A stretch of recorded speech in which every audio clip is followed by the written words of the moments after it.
I want to introduce myself, but I also don't want to repeat everything you've just heard like 6 times. My name is Maddie. I am a Wish kid.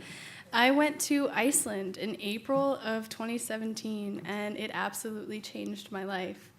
I mean, you've heard now from that video the way it changed me medically. I experienced a huge relief period in my infection and in my attendance in school, but I also learned so much about my deservedness as a person who has dealt with what I've dealt with in my life.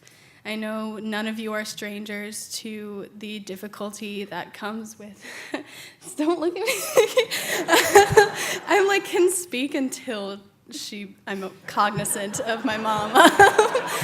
I know none of you are strangers to this community of people who are banded by what nobody wishes to be banded together by. I spoke briefly in the video about the kind of acceptance period that comes with realizing you are going to be a part of this Make-A-Wish family, and that you have this immediate, overwhelming excitement about the opportunity that you guys are either getting or you guys can give.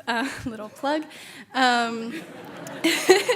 But there's a period that comes shortly after that has to do with basically the acceptance of the severity of what you're dealing with and the legitimacy of it all. I know my entire life I, like many Americans, kind of blindly believed that Make-A-Wish had to do with these daunting cancer-based diagnoses, and though that is a huge part of what we do here, I'm learning more and more every day that there are more people we can help and we can touch with our generosity.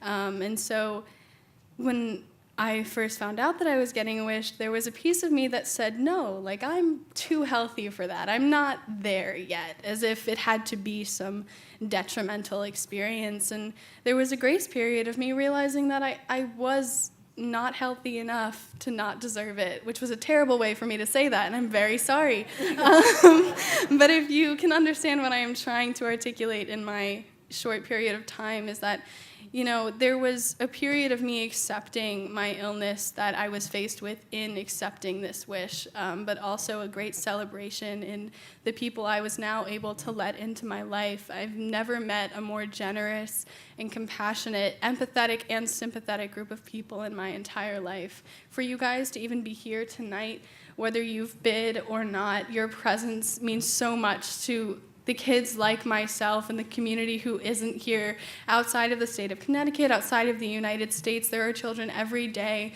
who are learning more about themselves and the experiences that they are now allowed to be open to, thanks to you guys. And I really hope that that's not lost on you as you dine in these glamorous plates of food.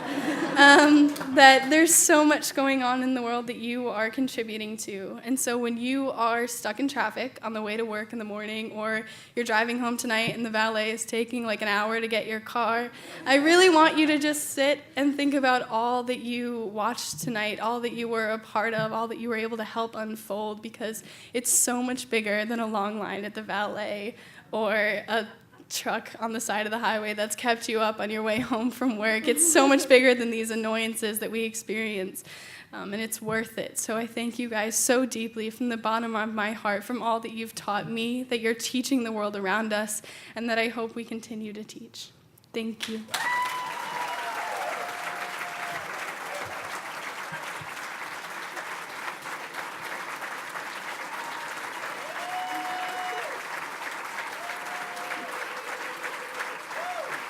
Very quickly, I want you guys to clap for yourselves as well. I hope you know that just because I'm given the microphone doesn't mean that I'm the only one doing things that mean something tonight. So thank you.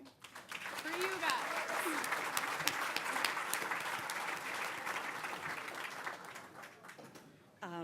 Wow.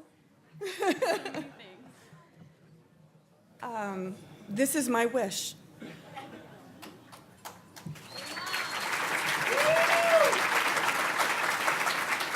I have to be honest, this was the first time that Madison and I have viewed the video, so it's interesting to see your story unfold in front of you in that way.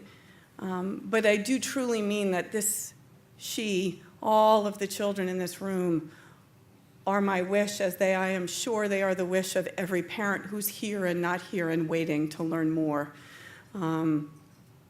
It was very, very difficult to get Madison diagnosed and on a treatment path and all of those things, but the hardest part was having an incredible neighbor, Patty and Margaret, who are our wish granters, who Patty would whisper in my ear all the time, you know, Make-A-Wish can help. Make-A-Wish can make it easier.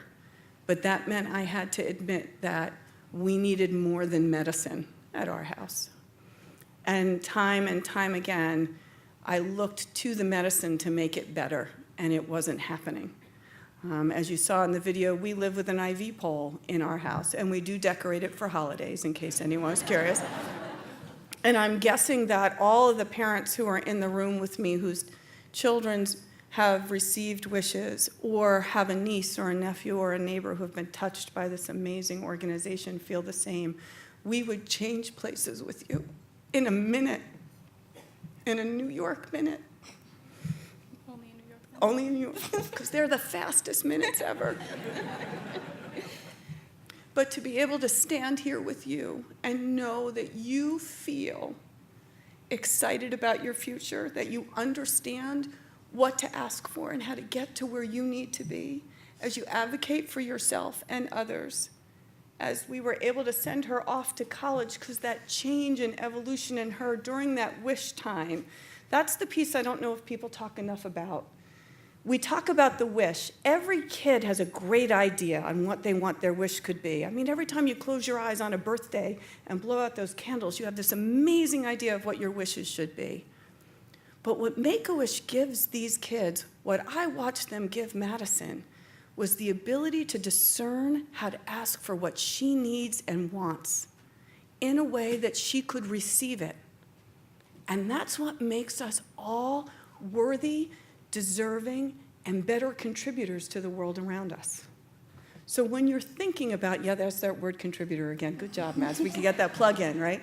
But when we think about what we have and what we share, it's our experience, all the volunteers here, it's our strength, it's the parents who are sitting in the back, if you would raise your hands, who are part of a club that we never thought, fathomed, or wanted to join, but damn, we're good together.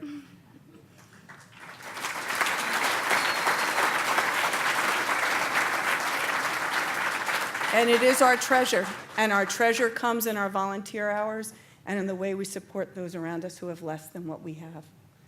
So I can't thank you enough for my wish. My wish was to get Madison strong enough so that she could go to college and be who she was intended to be. And that's where my wish ends. So thank you.